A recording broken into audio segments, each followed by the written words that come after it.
Hola, ¿cómo están? Bueno, voy a primero que nada darles la bienvenida a esta modalidad de cursada porque las formas de contrarrestar el potencial dañino de esta pandemia del virus justamente es bajando la circulación y bueno, por lo tanto nos tenemos que quedar en casa. Bueno, aclaro que en esta cátedra de la Facultad de Ciencias Sociales de la Universidad Nacional de Buenos Aires, cada curso de esta cátedra tiene la libertad para hacer un desarrollo al estilo de cada profesor.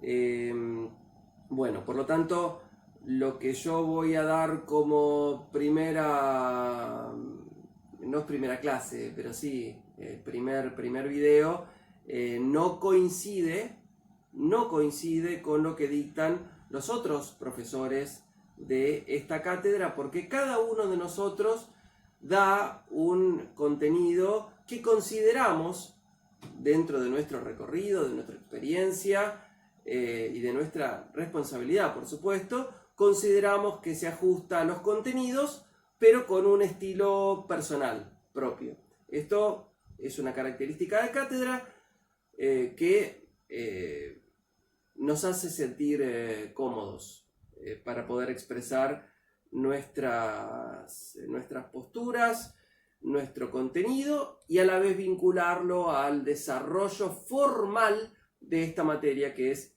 Economía Política 1. Obviamente que hay, así como hay libertad de cátedra, hay un contenido, una descripción muy larga de bibliografía posible. Hay libertad absoluta para que cada uno lea.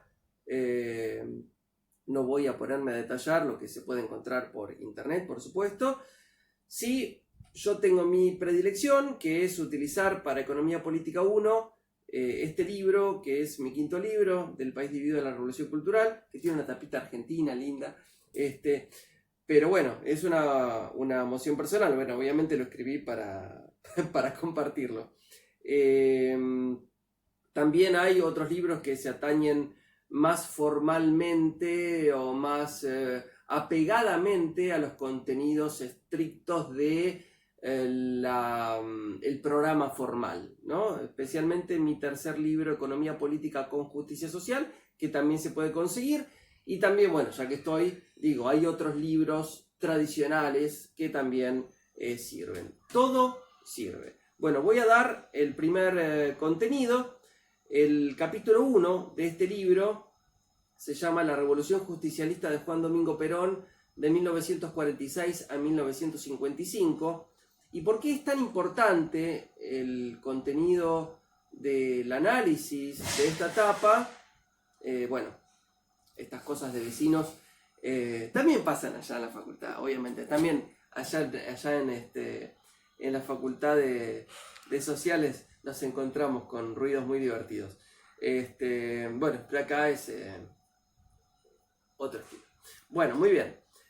¿Por qué me parece tan importante? Porque cuando vayamos viendo lo que yo les voy a ir contando, que lo van a poder leer del libro o de cualquier otra fuente, van a encontrar muchas coincidencias, ¿no? ¿Y por qué digo esto? Porque justamente hay una frase con la que comienza, bueno, no me acuerdo si la tengo citada ahí o en otro punto del libro, no importa.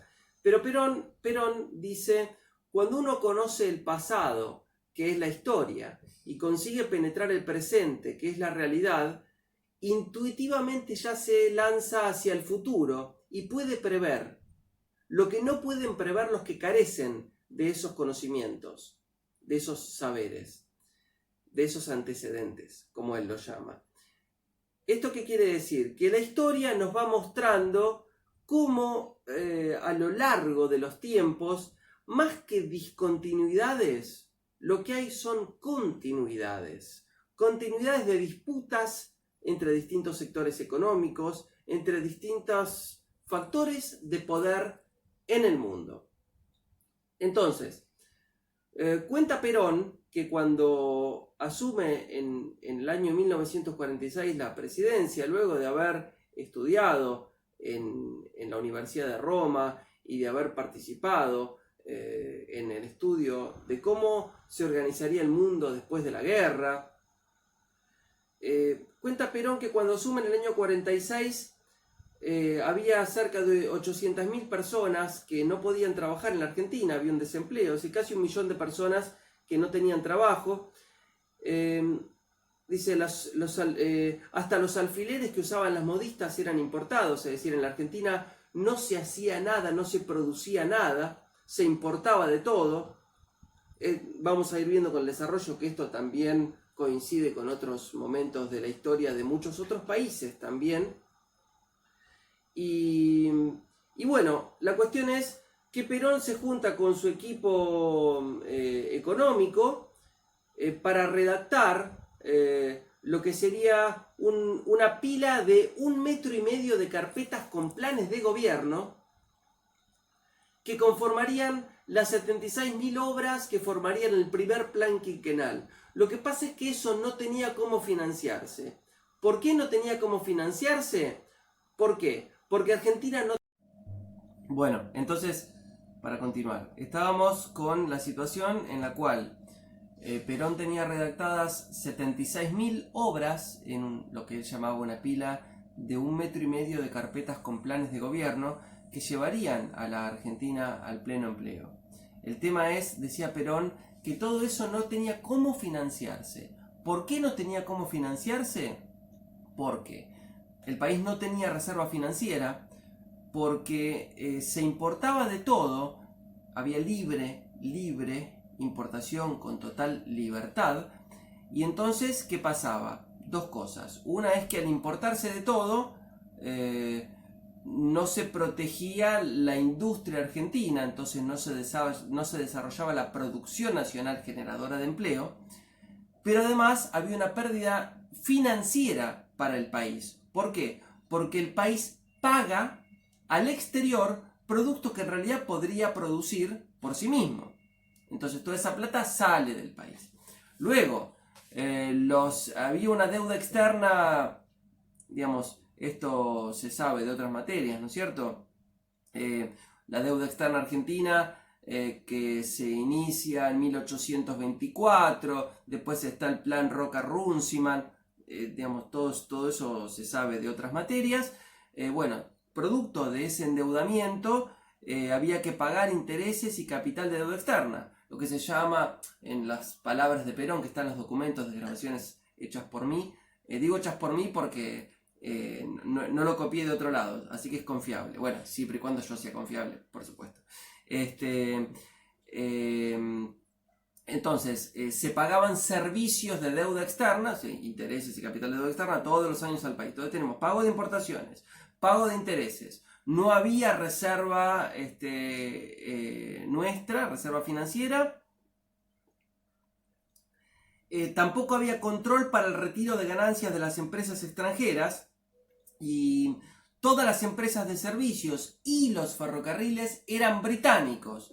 Entonces retiraban del país en concepto de utilidades dinero, mucho dinero, todos los años. Además, cuando se tenían que exportar alimentos y materias primas, se colocaban en barcos británicos, con lo cual había que pagar flete y había que pagar seguro y reaseguro a empresas norteamericanas. Entonces teníamos un drenaje permanente de dinero hacia el exterior y una imposibilidad financiera para llevar adelante el plan de Perón.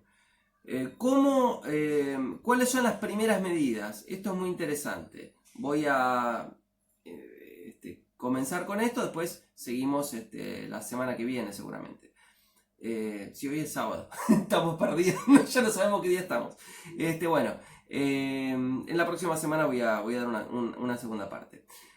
Lo primero que hace Perón, y esto es importante poder pensarlo, por eso me parece muy importante unir los conceptos de economía política con los conceptos históricos, además de lo que dije anteriormente, porque permite pensar en el futuro, en qué cosas tenemos que hacer para estar mejor. Adaptando, ¿no? No todos los momentos de la historia son iguales y permiten las mismas condiciones. Bueno, ¿qué hizo Perón? la nacionalización del Banco Central y los depósitos bancarios. Eso significa, miren las palabras utilizadas, que el caudal constante de ahorro del pueblo argentino, es decir, toda la plata que tenemos los argentinos en los bancos, en vez de financiar la ganancia multimillonaria de la banca transnacional, es manejada por el Estado, es decir, por todos nosotros, y dirigida a 3 canales de producción y distribución. Al Ministerio de Obras Públicas, para financiar las obras de infraestructura que el país necesitaba. Al Banco de Desarrollo Industrial, para financiar construcción de industria. Y al Banco Hipotecario Nacional, para levantar vivienda. Entonces, el dinero del conjunto del pueblo argentino, en vez de financiar a los bancos, sirve para financiarnos a nosotros mismos y, por supuesto, generar industria y generar desarrollo.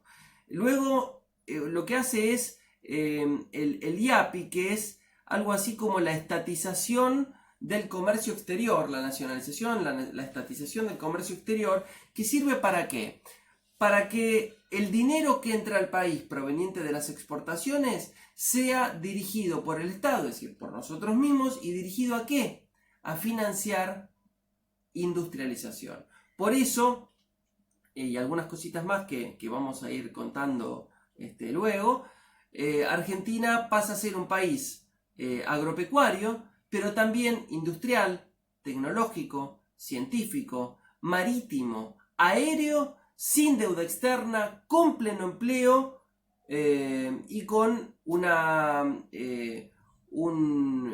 participación de la clase trabajadora en el producto total del país del 50%, del PBI. Entonces se construyó, se forjó un país soberano, un país independiente y un país con una cierta justicia social en términos de equidad distributiva. Otra de las cuestiones muy importantes, y voy a terminar con esto el primer video, es que se puso la ley de convenios colectivos de trabajo. Esto significa que los salarios de los trabajadores todos los años serían negociados entre los sindicatos que protegen a los trabajadores y que antes de 1946 no eran legales, no tenían estatuto legal los sindicatos.